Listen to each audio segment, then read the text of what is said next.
بسم اللہ الرحمن الرحیم۔ السلام علیکم۔ اردو برائے فرسٹ ایئر نئی کتاب برائے پنجاب بورڈ میں سبق نمبر 3 اخلاق نبوی کے ساتھ نالج ود کلندر کی جانب سے خوش آمدید۔ یہ جو نئی کتاب آئی ہے پنجاب کے تمام بورڈز میں پڑھائی جا رہی ہے، اور آج کے اس لیکچر میں ہم سبق نمبر 3 کی ورڈ ٹو ورڈ ریڈنگ جو ہے آپ کے لیے کریں گے۔ جو بچے اردو میں کمزور ہیں، یہ لیکچر ان کے لیے بہت امپورٹنٹ ہونے والا ہے، کیونکہ اس لیکچر کو، اس ورڈ ٹو ورڈ ریڈنگ کو دیکھنے کے بعد ہم اس میں ایک ایک نقطے کی وضاحت کریں گے، تو آپ کو اس پورے چیپٹر پہ کمانڈ آ جائے گی، اور آپ کو پورے چیپٹر میں پھر کوئی مسئلہ جو ہے وہ باقی نہیں ہوگا۔ تو چلیے ہم لیکچر کا آغاز کرتے ہیں۔ سبق کا نام ہے ہمارے پاس اخلاق نبوی۔ اب یہاں سب سے پہلی بات جو ہے وہ ہے اخلاق۔ اخلاق کسے کہتے ہیں؟ اخلاق عادتوں کی جمع کو، خلق کی جمع ہے تو خلق عادتوں کو کہتے ہیں، تو بہت ساری عادتوں کے جمع ہو جانے کو، کسی انسان کے رویے کو، کسی انسان کے بیہیویئر کو اس کا اخلاق کہتے ہیں۔ اور نبی کریم صلی اللہ علیہ وآلہ وسلم کے اخلاق سے مراد اخلاق نبوی ہے، یعنی اخلاق نبوی سے مراد کہ اس سبق میں ہم نبی کریم صلی اللہ علیہ وآلہ وسلم کی عادات جو ہیں، ان کے رویے، ان کے طور طریقے، ان کا جو ہے ہم مطالعہ کریں گے۔ تو آغاز کرتے ہیں۔ سب سے پہلا چیپٹر جو ہے وہ سب سے مشکل چیپٹر ہے۔ اگر آپ یہ چیپٹر سمجھ جاتے ہیں تو پھر یہ فرسٹ پیراگراف سب سے مشکل ہے، آپ یہ سمجھ لیتے ہیں تو پھر آپ کو کوئی اس میں مسئلہ نہیں ہوگا۔ آپ لوگوں نے کرنا یہ ہے، ایک پنسل اور کتاب آپ لے کے بیٹھ جائیں۔ میں ایک ایک لفظ کو، ایک ایک نقطے کو ڈسکس کروں گا، جو پوائنٹ آپ کو سمجھ میں آتا رہے کتاب کے اوپر چھوٹا چھوٹا لکھ لیں۔ یہاں پہلی جو چیز ہے وہ ہے ہمارے پاس مداومت عمل۔ یہ مداومت عمل کیا ہوتا ہے؟ مداومت کہتے ہیں کسی کام کو بار بار کرنا، مسلسل کرنا، اس کو مداومت کہتے ہیں۔ اور عمل کہتے ہیں کوئی کام کرنا۔ ٹھیک ہے، آپ ایک کام کرتے ہیں، پھر کرتے ہیں، پھر کرتے ہیں، پھر کرتے ہیں، بار بار اس عمل کو ریپیٹ کرتے ہیں، تو یہ مداومت عمل کہلائے گا، اور وہ عمل آپ کی عادت بن جائے گا۔ دیکھیں، ایک بندہ مسجد کے پاس سے گزر رہا تھا، وہ مسجد میں چلا گیا نماز پڑھ لی، اور پھر بس وہ چلا گیا، یہ اس کا عمل تھا۔ اس کے بعد پھر نماز کا وقت ہوا، پھر نماز کا وقت ہوا، پھر نماز کا وقت ہوا، اور نماز اس نے اتنا اتفاقاً مسجد کے پاس سے گزر رہا تھا، دل تھوڑا سا نرم ہوا، اس نے نماز پڑھ لی۔ تو یہ عمل ضرور ہے، مداومت عمل نہیں ہے۔ دوسرا بندہ وہ جب اذان ہوتی ہے مسجد جاتا ہے، نماز پڑھتا ہے، جب اذان ہوتی ہے مسجد جاتا ہے، نماز پڑھتا ہے، 5 نمازیں وہ پڑھتا ہے، 5 وقت وہ مسجد جا رہا ہے، تو وہ ایک ہی عمل کو بار بار ریپیٹ کر رہا ہے۔ جب آپ کسی عمل کو بار بار ریپیٹ کرتے ہیں تو وہ مداومت عمل کہلاتا ہے۔ یہ پوائنٹ سمجھ آ گیا۔ اب یہ آگے ہمیں کیا کہہ رہا ہے اخلاق کا۔ اخلاق یعنی کہ انسان کی عادتوں کا مجموعہ۔ سب سے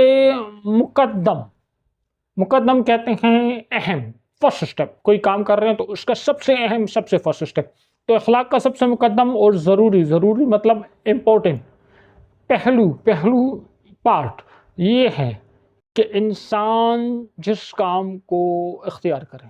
دیکھو، اب یہ ڈیفینیشن ہو رہی ہے اخلاق کہتے کسے؟ ایک انسان میں بہت ساری عادتیں ہوتی ہیں، تو اس کی کون سی عادت اس کا اخلاق کہلاتی ہے؟ تو اخلاق کے لیے سب سے جو فرسٹ سٹیپ ہے، سب سے ضروری جو پوائنٹ ہے وہ کیا ہے؟ وہ یہ ہے کہ انسان جس کام کو اختیار کرے۔ میں نے شروع میں 2 لڑکوں کی مثال دی، ایک مسجد ویسے ہی چلا گیا، ایک پوائنٹ ٹائم جاتا ہے، ٹھیک ہے۔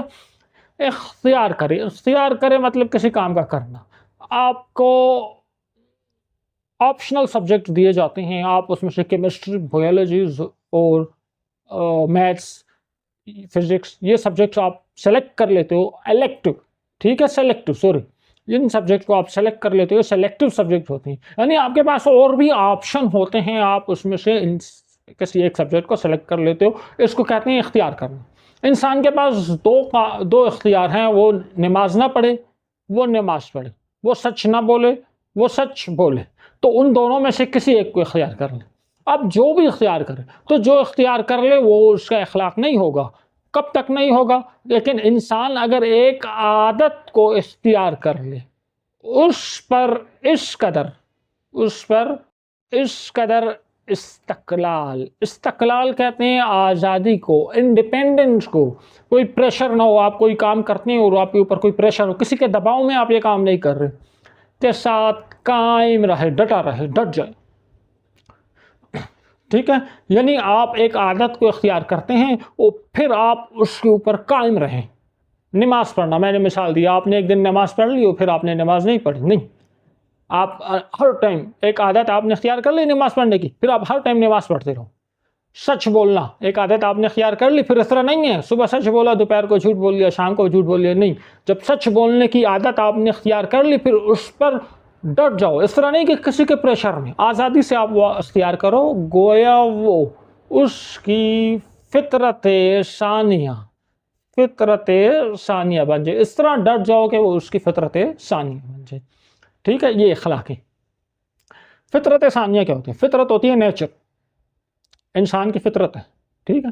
اور دیکھو انسان کی دو فطرتیں ہوتی ہیں، ایک فطرت اولا، وہ اس کو بائی برتھ ملتی ہے، نیچر۔ ایک فطرت ثانیہ، وہ اختیار کرتا ہے، دو تین آپشن میں سے کوئی ایک آپشن چن کے اس کو اختیار کر لیتا ہے تو وہ اس کی فطرت ثانیہ بن جاتی ہے۔ یعنی یہاں اس پہلی لائن کا مطلب یہ ہے کہ اخلاق کا سب سے ضروری پہلو یہ، انسان کو ایک عادت، اخلاق کہتے کیسے؟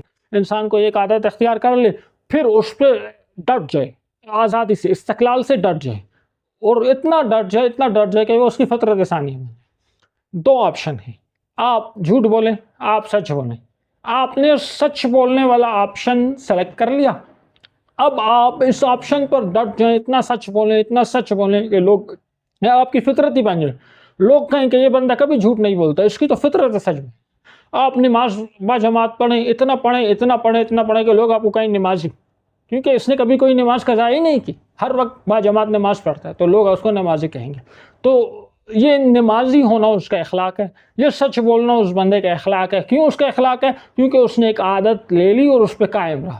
اگر کبھی نماز پڑھ لی، کبھی سچ بول لیا، تو ایسے بندے کو ہم نمازی اور سچا نہیں کہیں گے۔ جو مسلسل نماز پڑھ رہا ہے، جو مسلسل سچ بول رہا ہے، ایسے بندے کو ہم نمازی اور سچا کہیں گے، یہ اس کا اخلاق بن جائے گا۔ بات تھوڑی سی سمجھ آ گئی؟ پھر کہہ رہے ہیں کہ انسان کے سوا دنیا کی تمام مخلوق ایک ہی قسم کا کام کر سکتی ہے، اور فطرن اس پر مجبور ہے کہ انسان کے علاوہ دنیا میں جتنی بھی مخلوقیں ہیں وہ ایک ہی قسم کے کام کر سکتی ہیں، وہ نیچرل مجبور ہیں، ان کے پاس کوئی نیچر ایسی نہیں ہے کہ وہ اپنی فطرت چھوڑ کے کوئی اور کام کرنا شروع کریں۔ اخلاق کا ایک دقیق نقطہ، باریک، دقیق کہتے ہیں باریک کو، گہرا،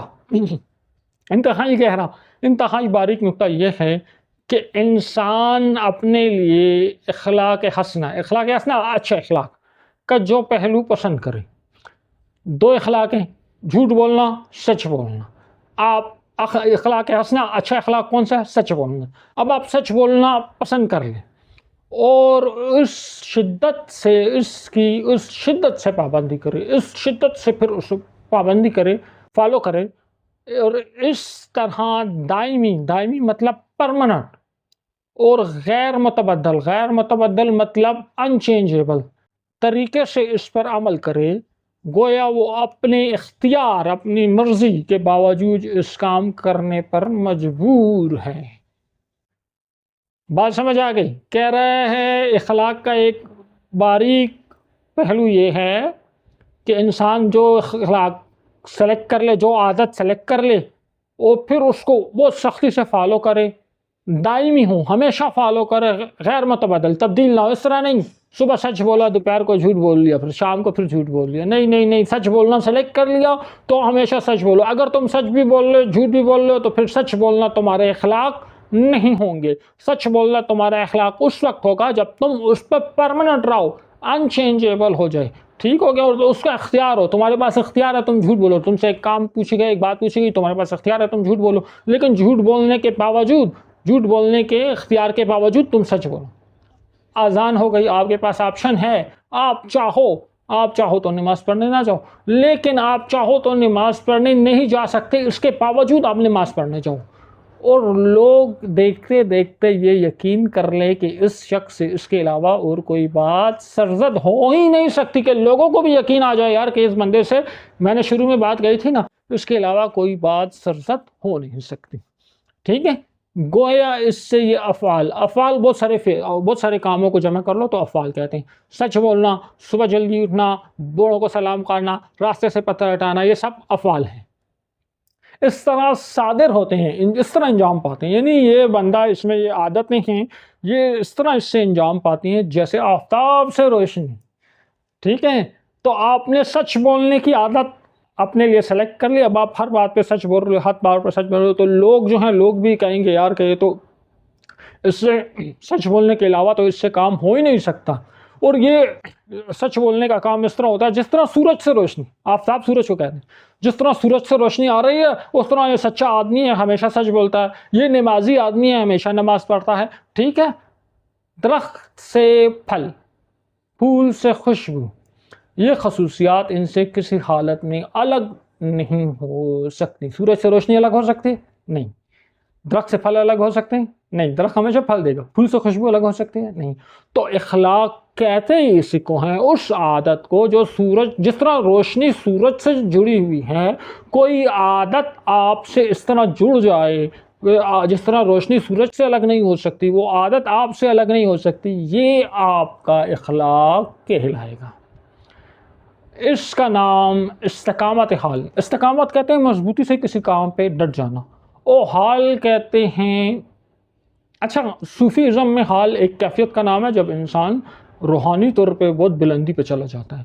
تو انسان کبھی کبھی کوئی بیان سن لیا کسی عالم دین کا تو وہ روحانی طور پہ تھوڑی بلندی پہ چلا جاتا ہے، اور پھر وہ واپس گناہوں کی طرف آ جاتا ہے. تو استقامت حال کا مطلب ہے کہ مضبوطی سے حال پہ جڑ جائے، یعنی ایک دفعہ آپ بلندی پر چلے گئے پھر واپس نہ آؤ. ایک دفعہ آپ نے ایک عالم دین کا بیان سن لیا، آپ کو حال، آپ کی روحانی بلندیاں ہو گئیں، پھر آپ واپس نہ رہو اسی بلندی پر رہو، اسے کہتے ہیں استقامت حال. اور مداومت عمل، ایک کام کو بار بار ریپیٹ کرنا. تو اخلاق کے لیے کون سی عادت آپ کا اخلاق ہوگا کہ آپ اس پہ ایک کام آپ کرتے ہو تو بس اچھا کام، اور آپ وہی کرتے رہو. برا کام بھی ہو آپ بار بار کرتے رہو تو کہیں گے یار یہ برا. ایک بندہ بات بات پہ جھوٹ بول رہا ہے تو لوگ کہیں گے یہ جھوٹ ہے. ایک بندہ شراب پیتے، ہر وقت شراب پیتے، لوگوں نے اس کا نام رکھ دیا شرابی، کیونکہ وہ جڑ گیا، مقاومت عمل کر رہا ہے، بار بار شراب پی رہا ہے، بار بار جھوٹ بول رہا ہے. تو برا کام بار بار کرو گے تو لوگ برا نام دیں گے، آپ کا اخلاق بن جائے گا. اچھا کام آپ بار بار کرو کہ وہ آپ کی پہچان بن جائے، وہ آپ کا اخلاق کہلائے گا. اور مداومت عمل، اس کا نام استقامت حال ہے. حال پہ، اپنے حال پہ مضبوطی سے ڈٹ جانا اور ایک ہی کام کو بار بار ریپیٹ کرنا. حضرت محمد رسول اللہ صلی اللہ علیہ وآلہ وسلم اپنے تمام کاموں میں اسی اصول کی پابندی فرماتے تھے. مداومت عمل، استقامت حال، یہ جو اصول ہیں، نبی کریم صلی اللہ علیہ وآلہ وسلم جتنے اپنے تمام کاموں میں اس اصول کی پابندی فرماتے تھے. کون سا اصول؟ جس کام کو جس طریقے سے جس وقت آپ صلی اللہ علیہ وآلہ وسلم نے شروع فرمایا، اس پر شدت کے ساتھ قائم رہتے تھے. ٹھیک ہے، جس کام کو جس طریقے سے اور جس وقت آپ صلی اللہ علیہ وآلہ وسلم نے شروع فرمایا، آپ پھر اس پر برابر شدت کے ساتھ قائم رہتے. یعنی یہ کام آپ نے شروع کر دیا، جس وقت شروع کر دیا، جس طریقے سے شروع کر دیا، بس مسلسل پھر اسی طریقے سے آپ نے اس کام کو کرنا ہے. یعنی دیکھو، اب میں مثال دیتا ہوں، ہمارے نبی کریم صلی اللہ علیہ وآلہ وسلم کبھی جھوٹ نہیں بولتے تھے، ہمیشہ سچ بولتے تھے. یہاں تک کہ مشرکین مکہ نے آپ کا نام رکھ دیا صادق. آپ صلی اللہ علیہ وآلہ وسلم امانتوں کی پاسداری کرتے تھے، اتنی پاسداری کرتے تھے، اتنے ایمانت دار تھے کہ لوگوں میں آپ کا نام مشہور ہو گیا امین. یہ آپ کے اخلاق تھے. یہ جس طرح سورج سے روشنی الگ نہیں ہو سکتی، پھول سے خوشبو الگ نہیں ہو سکتی، اس طرح سچ بولنا، امانتوں کی حفاظت کرنا آپ صلی اللہ علیہ وآلہ وسلم سے الگ نہیں ہو سکتا تھا. آپ کا نام آ گیا صادق اور امین. ٹھیک ہے، تو اب نبی کریم نے تمام کاموں میں اس کی کیا کی؟ پابندی کی. تو جو سنت آپ کو جو کام آپ کو کہیں، دیکھیں اب آپ کو کہا جا رہا ہے کہ راستے سے پتھر ہٹانا، راستے سے پتھر ہٹا کے سائڈ پر رکھنا سنت ہے. تو اس کا مطلب ہے کہ نبی کریم صلی اللہ علیہ وآلہ وسلم نے مسلسل اپنی زندگی میں یہ کام کیا. ٹھیک ہے، یہ پراپرٹی، یہ خصوصیت ان کے ساتھ اٹیچ تھی. ان چیزوں کو ہم سنت کہتے ہیں. آگے کہہ رہے ہیں دیکھیں سنت کا لفظ ہماری شریعت میں اسی اصول سے پیدا ہوا ہے. شریعت کہتے ہیں زمین پر زندگی گزارنے کا نظام. زمین پر زندگی گزارنے کا نظام، اس کو شریعت کہتے ہیں. تو شریعت دو چیزوں پہ ہوتی ہے، ایک اللہ تعالیٰ کے احکامات اور ایک سنت. اب سنت شریعت میں کہاں سے آیا؟ تو سنت کا لفظ شریعت میں اس اصول سے پیدا ہوا ہے. کیا ہے سنت؟ کیا ہے سنت؟ وہ فعل ہے جس پر حضرت محمد، فعل مطلب کام. سنت وہ کام ہے جس پر حضرت محمد رسول اللہ خاتم النبیین صلی اللہ علیہ وآلہ وسلم نے ہمیشہ مداومت فرمائی. سنت وہ کام ہے جس کو رسول اللہ صلی اللہ علیہ وآلہ وسلم نے بار بار ریپیٹ کیا، وہ آپ سے جڑ گیا تو وہ آپ کی سنت قرار پائے. اور بغیر کسی کبھی کہتے ہیں مضبوط معنی کہتے ہیں منع کرنے والا، بغیر کسی کبھی معنی کے کبھی اس کو ترک کرنا چھوڑ دیا، ترک نہیں فرمایا. تو سنت ہر وہ کام ہے جس کی رسول اللہ صلی اللہ علیہ وآلہ وسلم نے بار بار انجام دیا اور کسی سالڈ ریزن کے بغیر اس کو کبھی نہیں چھوڑا. اس بنا پر جس قدر سنن ہے، سنن کہتے ہیں سنتوں کی جمع، بہت ساری سنتیں جمع ہو جائیں اس کو سنن کہتے ہیں. تو جس قدر سنن ہے، جتنی بھی سنتیں ہیں، وہ در حقیقت آپ صلی اللہ علیہ وآلہ وسلم کی استقامت حال اور مداومت عمل، حال میں مضبوطی سے ڈٹ جانا اور ایک عمل کو بار بار ریپیٹ کرنا کی ناقابل انکار مثالیں ہیں. وہی بات میں نے کہی ہے کہ نبی کریم صلی اللہ علیہ وآلہ وسلم کی سنت ہے سچ بول. تو نبی کریم ہمیشہ سچ بولتے تھے، اس پر ڈٹ جاتے تھے، اس کو بار بار ریپیٹ کرتے تھے. نبی کریم صلی اللہ علیہ وآلہ وسلم کی سنت ہے بھوکوں کو کھانا کھلانا. تو آپ ہمیشہ ہی بھوکوں کو کھانا کھلاتے رہتے تھے، اس طرح نہیں کسی ایک دن کھلا دیا. تو یہ پہلا پیراگراف مکمل ہو گیا اور امید ہے آپ کو یہ اچھی طرح سمجھ آ گیا ہوگا. اب ہم دوسرے پیراگراف پر جاتے ہیں. اگر آپ لوگ بریک لینا چاہیں تو ویڈیو کو اسٹاپ کر لیں، بریک لے لیں اور پھر دوسرے پیراگراف کو دیکھتے ہیں. سیکنڈ پیراگراف ہے حسن خلق.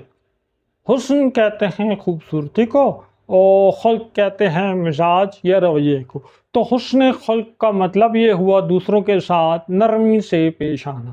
اب ہم نبی کریم صلی اللہ علیہ وآلہ وسلم کے اخلاق مبارکہ کا مطالعہ کر رہے ہیں. تو ان کے اخلاق مبارکہ میں پہلی چیز دوسروں کے ساتھ نرمی سے پیش آنا تھا. اب یہاں ہم کچھ واقعات ہیں اس کو. روٹین آپ کی یہ تھی کہ کسی سے ملنے کے وقت، روٹین تھی کسی سے ملنے کے وقت، ملاقات کے وقت ہمیشہ پہلے خود سلام اور مصافحہ فرماتے. مصافحہ مطلب ہاتھ ملانا. کوئی شخص جھک کر آپ صلی اللہ علیہ وآلہ وسلم کے کان میں کچھ بات کہتا تو اس وقت تک اس کی طرف سے رخ نہ پھیرتے. ٹھیک، رخ نہ پھیرنا، منہ پھیر لینا. یعنی کوئی جھک کر آپ کے کان میں کوئی بات کہتا تو آپ اس کی بات مکمل سنتے، اپنا رخ کسی اور طرف نہیں کرتے. جب اس کی بات مکمل ہو جاتی وہ اپنا منہ ہٹا لیتا، پھر آپ اپنا رخ پھیر لیتے جب تک وہ خود منہ نہ ہٹائے. مصافحہ ہاتھ ملانا میں بھی یہی معمول تھا اور یہی روٹین تھی. یعنی کسی سے ہاتھ ملاتے تو جب تک وہ خود نہ چھوڑ دے آپ اس کا ہاتھ نہیں چھوڑتے. جو خود ہاتھ نہ چھوڑ دے آپ اس کا ہاتھ اس وقت تک تھامے رہتی تھی. مجلس مطلب جب بہت سارے لوگ اجتماع، بہت سارے لوگ ایک جگہ جمع ہوئے ہوں، اس کو مجلس کہتے ہیں. ٹھیک ہے، مجلس میں بیٹھتے تو آپ صلی اللہ علیہ وآلہ وسلم کے زانو مبارک، زانو گھٹنوں کو کہتے ہیں. جب آپ نماز میں تشہد پڑھ رہے ہوتے ہیں تو آپ کے جو دونوں گھٹنے آگے کی طرف نکلے ہوتے ہیں اس کو زانو کہتے ہیں. کبھی ہم نشینوں وہ لوگ جو آپ صلی اللہ علیہ وآلہ وسلم کے ساتھ بیٹھے ہوں، ساتھی ہم نشینوں سے آگے نکلے ہوئے نہ ہوتے. یعنی کبھی بھی آپ کے زانو مبارکہ، گھٹنے مبارک اپنے ہم نشینوں سے آگے نہیں نکلے ہوتے. یعنی آپ ان کے ساتھ بیٹھے ہوتے، اپنے ساتھیوں سے آگے بڑھ کر نہ بیٹھے ہوتے، ان کے ساتھ عام طریقے سے، سمپل طریقے سے بیٹھے ہوتے.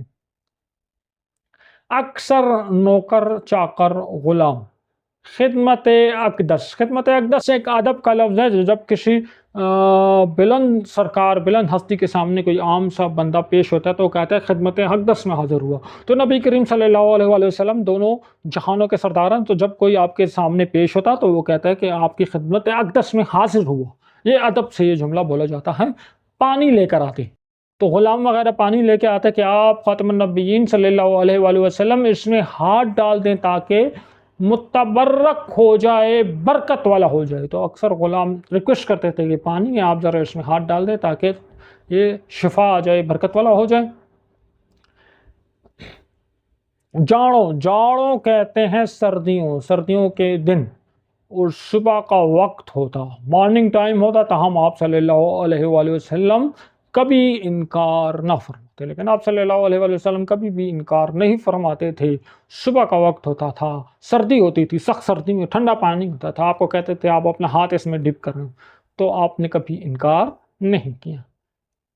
مجالس صحبت، جیسے میں نے ابھی ذکر کیا ہے، مجالس کہتے ہیں محفلوں کو، اجتماعات کو، اور صحبت کسی کے ساتھ وقت گزارنے کو کہتے ہیں۔ تو مجالس صحبت کا مطلب ہوا وہ محفل، وہ اجتماع جس میں صحابہ کرام رضوان اللہ علیہم اجمعین نے آپ صلی اللہ علیہ وآلہ وسلم کے ساتھ وقت گزارا، میں لوگوں کی ناگوار باتوں کو برداشت فرماتے ہیں، یعنی ناگوار جو آپ کو پسند نہیں ہوتی، جو بات آپ کو پسند نہ ہوتی، جو آپ کو بری لگتی، اور اس کا اظہار نہ کرتے تھے، منہ سے نہیں کہہ دیتے تھے یہ بات یا یہ حرکت غلط ہے۔ میں نے ایک واقعہ پڑھا تھا کہ نبی کریم صلی اللہ علیہ وآلہ وسلم نے اپنے اصحاب کو کھانے کی دعوت دی تھی، تو کھانا کھانے کے بعد کچھ اصحاب جو ہیں وہ وہیں پہ بیٹھ گئے اور آپس میں باتیں شروع کرتی، تو نبی کریم صلی اللہ علیہ وآلہ وسلم بیٹھے ہوئے تھے، وہ ویٹ کر رہے تھے یہ لوگ ابھی چلے جائیں ابھی چلے جائیں، تو وہ جانا ہی بھول گئے، اپنے قصے شروع کر دیے۔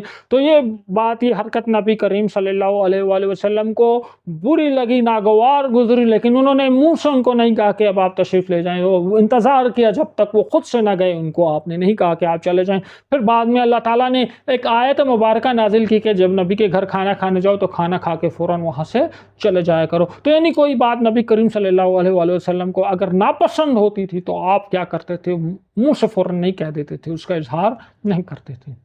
کسی شخص کی کوئی بات ناپسند آتی تو اکثر اس کے سامنے تذکرہ ذکر کرنے کو کہتے ہیں، تذکرہ نہ فرمائیں۔ کسی شخص کی کوئی بات پسند نہیں آئی تو آپ اس کے سامنے نہیں کہتے تھے تمہاری یہ بات پسند نہیں ہے۔ اس کی مثال ہے، ایک دفعہ ایک صاحب عرب کے دستور کے مطابق زعفران ایک پودا ہوتا ہے جو پتے ہوتے ہیں، لیوز ہوتے ہیں، جن میں خوشبو بھی ہوتی ہے، کلر بھی ہوتا ہے۔ تو عرب کا دستور تھا، اس نے اپنے کپڑوں کے اوپر زعفران لگایا ہوا تھا اور خدمت میں حاضر ہوئے۔ آپ صلی اللہ علیہ وآلہ وسلم نے کچھ نہ فرمایا۔ جب وہ اٹھ کر چلے گئے تو لوگوں سے کہا ان سے کہہ دینا یہ رنگ دھو ڈالیں۔ تو جب وہ چلے گئے تو پھر لوگوں سے کہا کہ ان سے کہہ دو کہ یہ کلر جو ہیں اس کو دھو لیں۔ اس کے سامنے اس بندے کو نہیں کہا کہ آپ یہ کلر لگا کے آؤ، یہ مجھے پسند نہیں آ رہا، آپ اس کو دھو لو۔ وہ چلے گئے، پھر لوگوں سے کہا اس کو جا کے کہو کہ اس کلر کو دھو لو۔ مسجد نبوی میں جگہ بہت کم ہوتی تھی، جو لوگ پہلے سے آ کر بیٹھ جاتے ان کے بعد جگہ باقی نہیں رہتی تھی، جگہ کم ہوتی تھی تو لوگ آ کے بیٹھ جاتے تھے، بعد میں کوئی آیا تو اس کے لیے جگہ نہیں ہوتی تھی۔ ایسے موقع پر اگر کوئی آ جاتا، اب کوئی اور آ گیا، سب لوگ بیٹھے ہوئے، جگہ نہیں ہے، تو آپ صلی اللہ علیہ وآلہ وسلم خود اپنی ردائے مبارک، ردا کہتے ہیں چادر کو، ردائے مبارک کا بچھا دیتے، تو اپنی چادر مبارک بچھا کر اس کو کہتے تھے آپ آئیں یہاں بیٹھیں۔ کسی کی بات بری معلوم ہوتی، کسی کی کوئی بات بری لگتی تو مجلس، محفل، اجتماع میں نام لے کر اس کا ذکر نہیں کرتے۔ کسی نے کوئی بات کہہ دی بری لگی تو نام لے کر نہیں کہتے اس کی یہ بات غلط ہے، اس نے یہ کام کیا غلط ہے، اس کی یہ عادت غلط ہے، اس طرح نہیں کہتے، بلکہ صیغہ تعمیم، صیغہ کسی بات کے کرنے کو کہتے ہیں، اور تعمیم کہتے ہیں ہم کہ کسی چیز کو چھپا کر جو ہے بیان کیا جائے، جنرل پبلک کے لیے جو ہے وہ بیان کیا جائے، تو اس کو ہم کہتے ہیں صیغہ تعمیم۔ یعنی دیکھو ایک چیز ہے، اس کو آپ سب لوگوں پر لاگو کر دیں۔ کوئی ایک بندہ غلط کام کر رہا تو آپ یہ نہیں کہتے یہ ایک بندہ غلط کام کر رہا ہے، آپ سب کا ذکر کر کے کہتے کہ یار یہ عادت غلط ہے. اب ایک بندے کی ایک عادت ہے تو آپ صلی اللہ علیہ وآلہ وسلم اس بندے کا نام لے کر اس کو یہ نہیں کہتے کہ آپ کی یہ عادت غلط ہے. آپ کہتے ہیں لوگوں میں یہ عادت ہے وہ غلط ہے. وہ عام لوگوں کا ذکر کرتے تو سب لوگ سن رہے ہوتے. جو بندہ سن رہا ہوتا تھا اس کو پتہ ہوتا تھا میرا ذکر ہے. جو ساتھ میں اور لوگ بیٹھے ہوتے تھے ان کو علم نہیں ہوتا تھا کس کا ذکر ہو رہا. پردہ پوشی فرماتے تھے. لوگ ایسا کرتے ہیں، لوگ ایسا کرتے ہیں، بعض لوگوں کی عادت ہے. تو ایک بندے کی کوئی غلط عادت ہے، غلط بات ہے، تو نبی کریم یہ نہیں کہتے اس بندے کی غلط عادت ہے. کہتے لوگ یہ بات کرتے ہیں غلط ہے، لوگ یہ بات کرتے ہیں غلط ہے. تو اور لوگوں کو سمجھ نہیں آتی تھی، جس کو ذکر ہو رہا تھا اس کو سمجھ آتی تھی. یہ طریقہ ابہام کہتے ہیں، دھندلا، پیچیدہ، جو صاف نظر نہ آئے، جس میں شک ہو. اس لیے فرماتے کہ شخص مخصوص وہ بندہ جس میں یہ عادت موجود ہے کہ ذلت مطلب بےعزتی، انسلٹ نہ ہو، اور اس کے احساس غیرت مطلب سیلف رسپیکٹ میں کمی نہ ہے. دیکھیں ایک بندہ ہے، اس کی کوئی بات غلط ہے، کوئی عادت غلط ہے، تو نبی کریم صلی اللہ علیہ وآلہ وسلم سب لوگوں کے سامنے یہ نہیں کہتے کہ اس بندے کی عادت غلط ہے. آپ کہتے ہیں لوگ یہ کام کرتے ہیں، فی الحال لوگوں کی یہ عادت ہے، یہ عادت غلط ہے. تو وہ بندہ جو ہے وہ خود سمجھ جاتا تھا تاکہ اس کی عزت نفس جو ہے وہ متاثر نہ ہو. اس کی تھوڑی عزت، اس کا تھوڑا برہم نہیں رہ گیا، اس کی عزت نفس بھی رہ گئی اور اس کی تربیت جو ہے وہ بھی ہو گئی.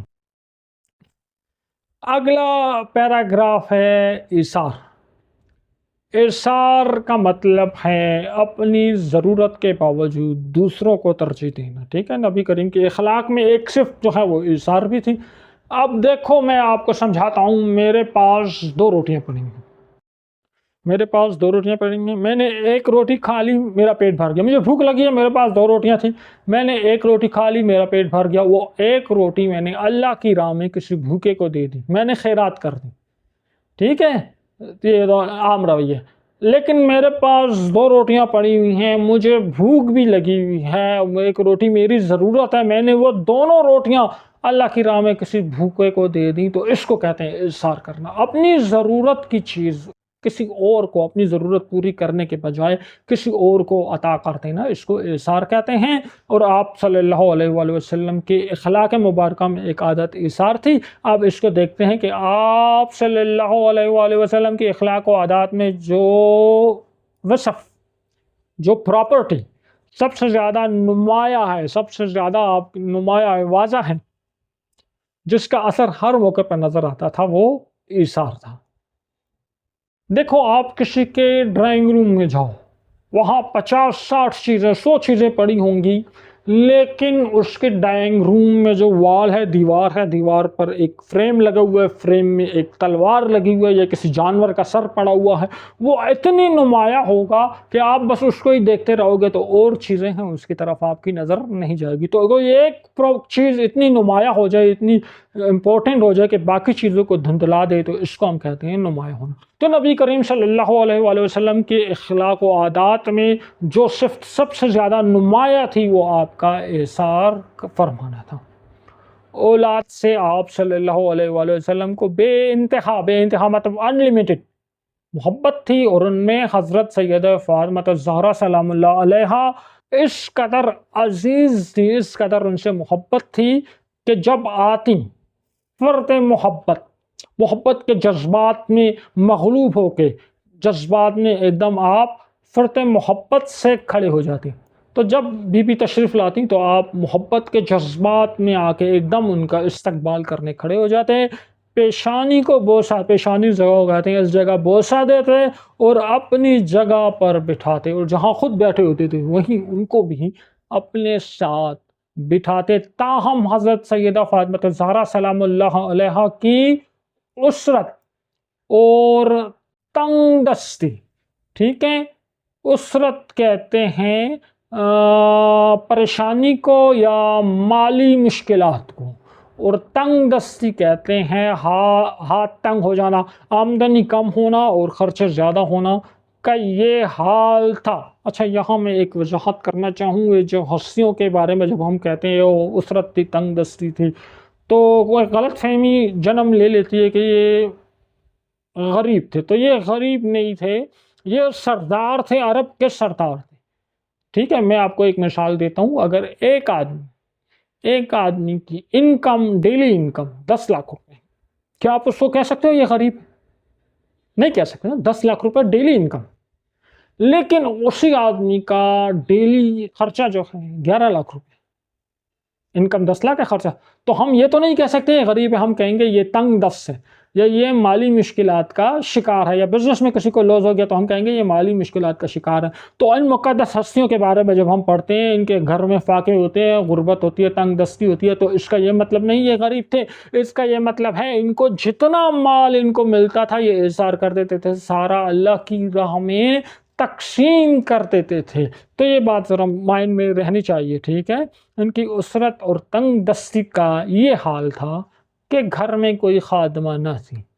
خادمہ ملازمہ، اس ٹائم تو ملازمائیں نہیں ہوتی تھی، اس ٹائم کنیزیں ہوتی تھیں جو کہ پیسے دے کر خریدی جاتی تھیں.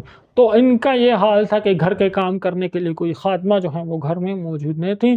خود ٹھیک ہے، تو یہ جتنی ان کے وہ ٹھیک ہے، تو ان کے گھر میں کوئی خادمہ موجود نہ تھی. خود چکی پیستی 2 پتھر ہوتے ہیں بڑے بڑے، اس پہ ایک ہینڈل لگا ہوتا ہے، ہاتھ سے پکڑ کے اس کو گھماتے ہیں تو اس میں کوئی اناج ڈال دیتے ہیں تو وہ آٹا بن کر نکلتا ہے، اس کو چکی پیسنا کہتے ہیں. تو خود چکی پیستی، خود ہی پانی کی مشق چمڑے کا ایک تھیلا ہوتا ہے جس میں پانی بھرا جاتا تھا، بھر لاتی.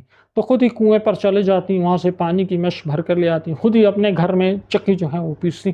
تو چکی پیستے پیستے ہتھیلیاں گھس گئیں. ہتھیلی اس جگہ کو، ہاتھ کو اس کو کہتے ہیں ہتھیلی، کیونکہ اس چکی کا ہینڈل پکڑا ہوتا ہے تو اس سے یہ ہتھیلیاں جو ہے گھس گئیں، یعنی خراب ہو گئیں، تو چھالے بن گئے، پھٹ گئی اسکن خراب ہو گئی، زخمی ہو گئی. ایک دن خدمت اقدس میں حاضر ہوں، خود تو پاس حیا اس کا مطلب ہوا شرم و لحاظ، ٹھیک ہے. تو شرم و لحاظ سے عرض حال یعنی اپنا حال نہ بتا سکی، عرض حال نہ کر سکی. جناب امیر رضی اللہ تعالی عنہ نے ان کی طرف سے یہ حال عرض کیا.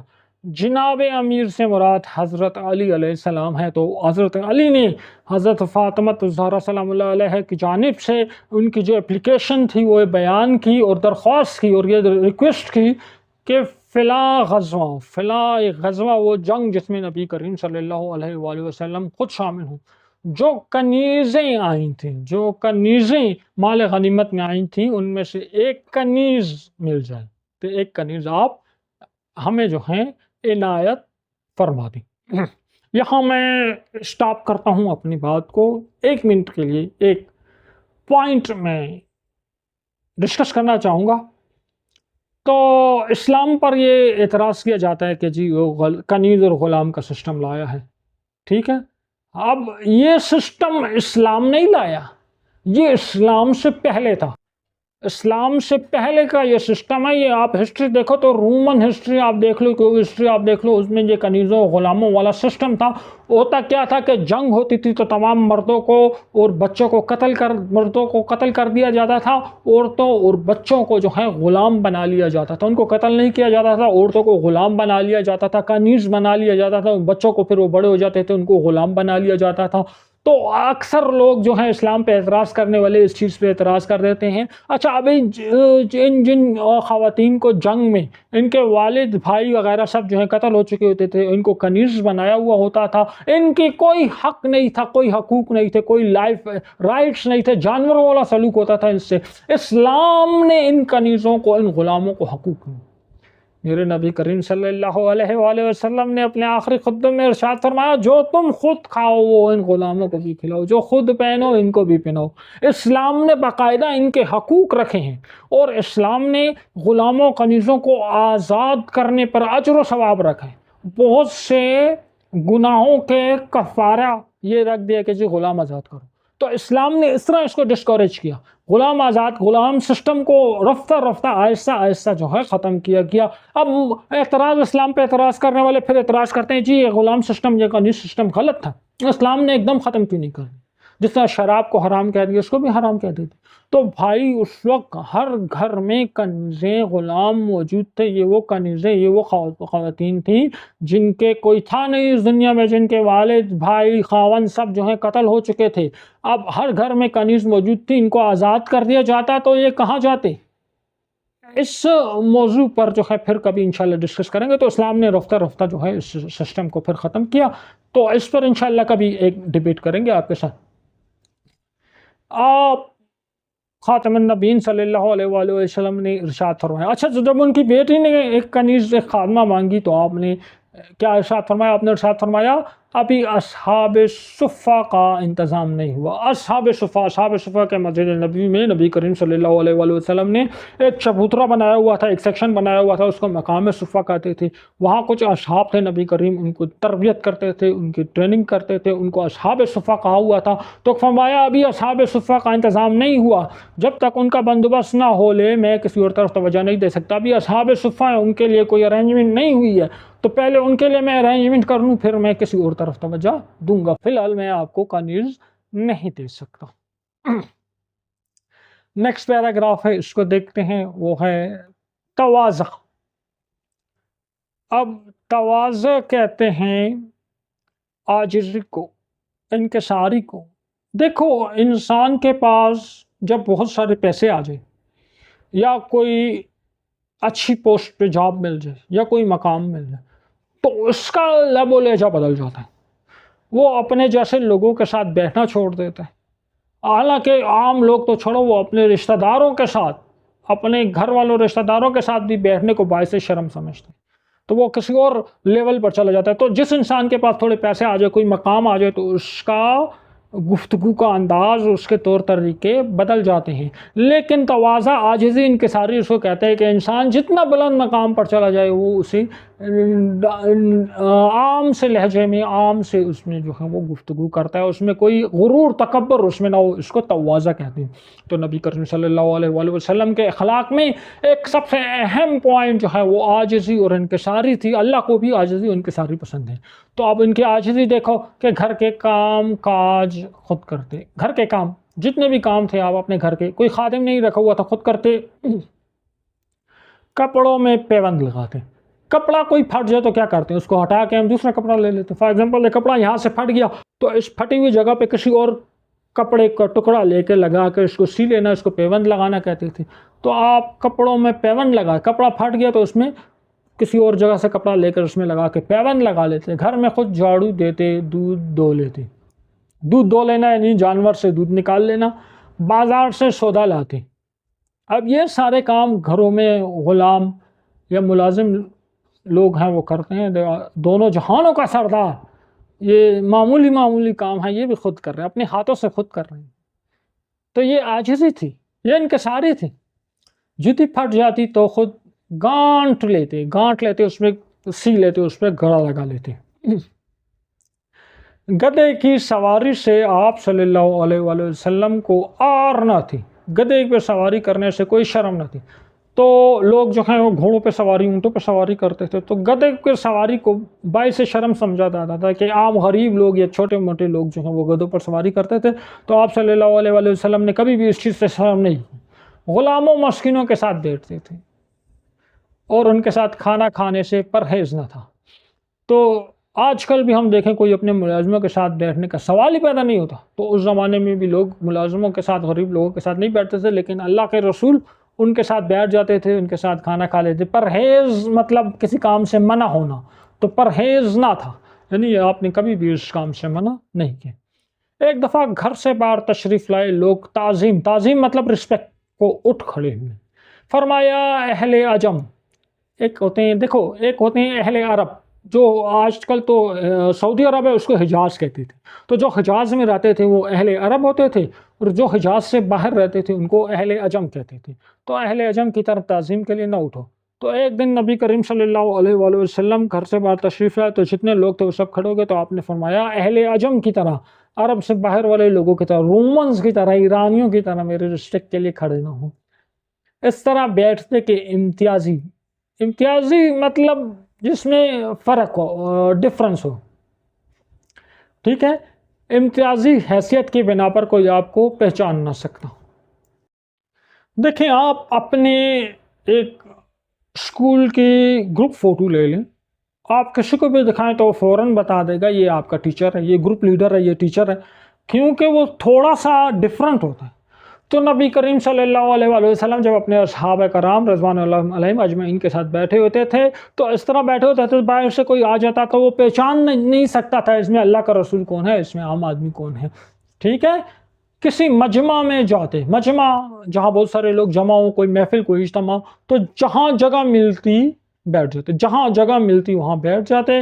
ایک دفعہ ایک شخص ملنے آیا، ایک دفعہ ایک شخص آپ سے ملاقات کرنے آیا، لیکن نبوت کا اس قدر رعب طاری ہوا کہ کام نہیں۔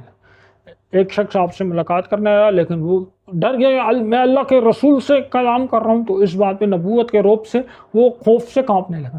تو آپ صلی اللہ علیہ وآلہ وسلم نے فرمایا گھبراؤ نہیں، ڈرو نہیں، میں فرشتہ نہیں، ایک قریشی عورت کا بیٹا ہوں جو سوکھا گوشت پکا کے کھاتی ہے۔ سوکھا گوشت، ڈرائی گوشت، یعنی پہلے دو قسم کے گوشت ہوتے تھے، ایک تو جانور کو ذبح کر لیتے تھے تو اس ٹائم تو فریج وغیرہ ہوتے نہیں تھے، تو اس کے گوشت کو پھر رسی میں رکھ کے دھوپ پہ سکھا لیا جاتا تھا، اس کو سوکھا گوشت کہتے تھے۔ تو جو فریش گوشت ہے وہ تھوڑا مہنگا ہوتا تھا اور جو سوکھا گوشت ہے وہ تھوڑا سا سستا ہوتا تھا۔ تو کہہ رہے میں ایک عام سی عورت کا بیٹا ہوں جو سوکھا گوشت پکا کر کھایا کرتی تھی۔ بچوں پر شفقت، شفقت کہتے ہیں محبت، نرم دلی کو، ٹھیک ہے۔ بچوں پر نہایت شفقت فرماتے۔ معمول تھا سفر سے تشریف لاتے تو راہ میں جو بچے ملتے ان میں سے کسی کو اپنے ساتھ سواری پر آگے پیچھے بٹھاتے، یعنی آپ سفر سے واپس آ رہے ہیں، راستے میں کوئی بچہ جا رہا ہے تو سفاری پر اس کو بھی آگے پیچھے بٹھا لیتے تھے، کیا وہ آپ لوگوں کو چکر دے دو۔ راستے میں بچے ملتے تو خود ان کو سلام کرتے، جو بچے ملتے تھے راستے میں تو خود ان کو سلام کرتے تھے۔ یہ اللہ کے رسول کی عظمت ہے۔ ایک دن حضرت خالد بن سعید رضی اللہ تعالی عنہ خدمت اقدس میں آئے، ان کی چھوٹی لڑکی بھی ساتھ تھی، چھوٹی بیٹی بھی ساتھ تھی، لڑکی مطلب بیٹی۔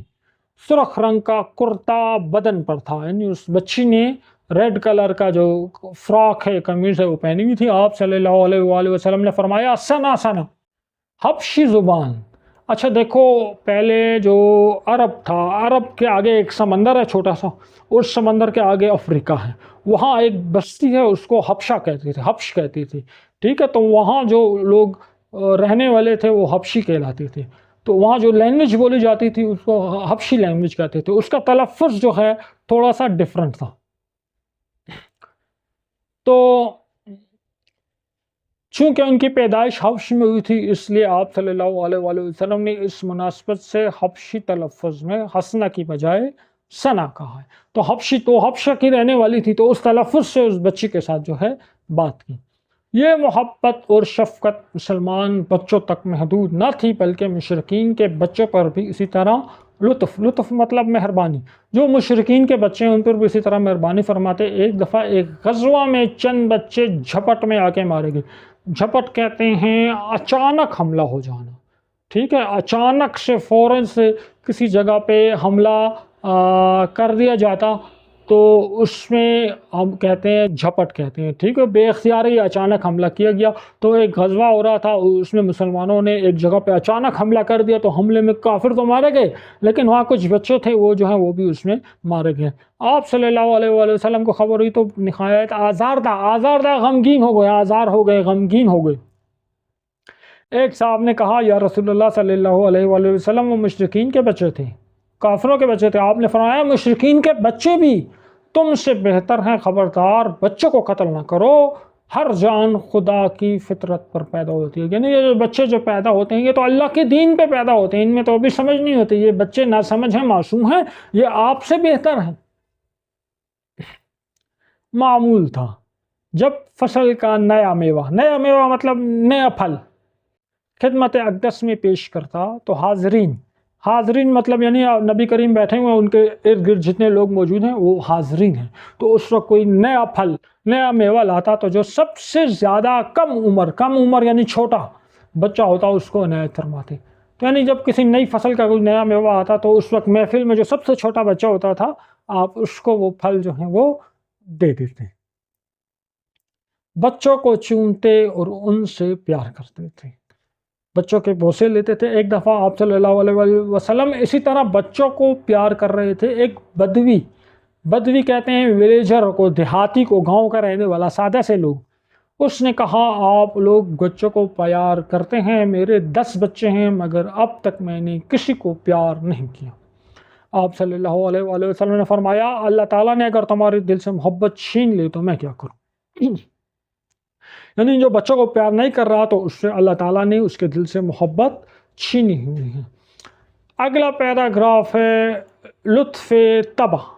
لطف خوشگواری اور طبع مطلب طبیعت، خوشگوار طبیعت، یعنی ایسی طبیعت جس سے کو آپ ملیں وہ آپ جو ہیں کیا ہو جائیں، آپ خوشی محسوس کرنے لگے، دوسرا بندہ اتنا انٹرسٹنگ ہو تو اس کو ہم کہتے ہیں لطف طبع، یعنی آپ کی طبیعت اتنی خوشگوار ہے کہ جو دوسرا بندہ آپ سے ملنے آئے اس کو بھی خوشی ہو۔ کبھی کبھی ظرافت۔ اب ظرافت ایسی بات جس میں کوئی سبق بھی ہو اور تھوڑی سی مسکراہٹ، ہنسی بھی آ جائے۔ تو نبی کریم صلی اللہ علیہ وسلم کبھی کبھی ہنسی مذاق کی باتیں بھی کرتے تھے۔ ایک دفعہ حضرت انس رضی اللہ تعالیٰ عنہ کو پکارا تو فرمایا او دو کان والی۔ اس میں ایک نقطہ یہ بھی تھا کہ حضرت انس رضی اللہ تعالیٰ عنہ نہایت اطاعت شعار تھے، ہر وقت آپ صلی اللہ علیہ وآلہ وسلم کے ارشاد پر کان لگائے رکھتے۔ کان لگائے رکھنے یعنی ریڈی رہتے، جیسے ہی آواز آتی کان میں فوراً آ جاتے، تو آپ نے اس کو کہا دو کان والے، یعنی جیسے ہی میری آواز آتی ہے تو وہاں آ جاتی۔ حضرت انس رضی اللہ تعالیٰ عنہ کے چھوٹے بھائی کا نام ابو عمر تھا، وہ کم سن تھے، کم عمر تھے، اور ایک ممولہ ہے، وہ ہم کہتے ہیں چھوٹا سا کمزور سا پرندہ ہوتا ہے، اس کو ممولہ کہتے ہیں، ممولہ پال رکھا تھا، اتفاق سے وہ مر گیا۔ ابو عمر کو بہت رنج مطلب دکھ ہوا۔ آپ صلی اللہ علیہ وآلہ وسلم نے ان کو غمزدہ دیکھا تو فرمایا ابو عمر تمہارے ممولے نے یہ کیا کیا؟ تو اس کو کہہ رہے یہ کیا ہو گیا، تمہارے ممولے نے یہ کیا کر دیا، مر گیا، تمہیں چھوڑ کے چلا گیا۔ تو ایک ایسی بچہ اداس تھا تو اس کو خوش کرنے کے لیے ایسی بات کہنی۔ ایک شخص نے عرض کی کہ مجھ کو کوئی سواری عنایت ہو، ارشاد فرمایا تم کو اونٹنی کا بچہ دوں گا۔ انہوں نے کہا یا رسول اللہ صلی اللہ علیہ وآلہ وسلم اونٹنی کا بچہ لے کر میں کیا کروں گا؟ تو ایک بندے نے کہا مجھے کوئی سواری دے دیں، تو آپ نے کہا کہ میں آپ کو ایک اونٹنی کا بچہ جو ہے وہ دے دوں گا۔ تو اس نے کہا میں اونٹنی کے بچے کو کیا کروں، مجھے تو سواری چاہیے۔ تو آپ صلی اللہ علیہ وآلہ وسلم نے فرمایا کوئی اونٹ ایسا بھی ہے جو اونٹنی کا بچہ نہ ہو؟ کیا کوئی اونٹ ایسا ہے جو اونٹنی کا بچہ نہ ہو؟ ہر اونٹ جو ہے اونٹنی کا بچہ ہوتا ہے۔ ایک بڑھیا اولڈ ایج وومن خدمت اقدس میں آئی کہ حضور صلی اللہ علیہ وآلہ وسلم میرے لیے دعا فرمائیں کہ مجھے بہشت مطلب جنت، مجھے جنت نصیب ہو۔ آپ صلی اللہ علیہ وآلہ وسلم نے فرمایا کہ بوڑھی عورتیں بہشت میں نہیں جائیں گی، بوڑھی عورتیں جنت میں نہیں جائیں گی۔ اس کو بہت صدمہ ہوا، روتی ہوئی واپس چلی گئی، تو اس بہت اداس ہو گئی، روتے روتے واپس چلی گئی۔ آپ صلی اللہ علیہ وآلہ وسلم نے صحابہ کرام سے فرمایا اس سے کہہ دو بوڑھی عورتیں جنت میں جائیں گی لیکن جوان ہو کے جائیں گی۔ تو ایک طرح سے سبق بھی دے دیا اور مسکراہٹ جو ہے وہ بھی چہرے پر آ گئی۔ ایک بدوی صحابی تھے، بدوی میں نے کہا دیہاتی صحابی تھے جن کا نام زہار تھا۔ وہ دیہات کی چیزیں آپ صلی اللہ علیہ وآلہ وسلم کی خدمت میں ہدیہ کہتے ہیں تحفے کو، ہدیہ بھیجا کرتے تھے۔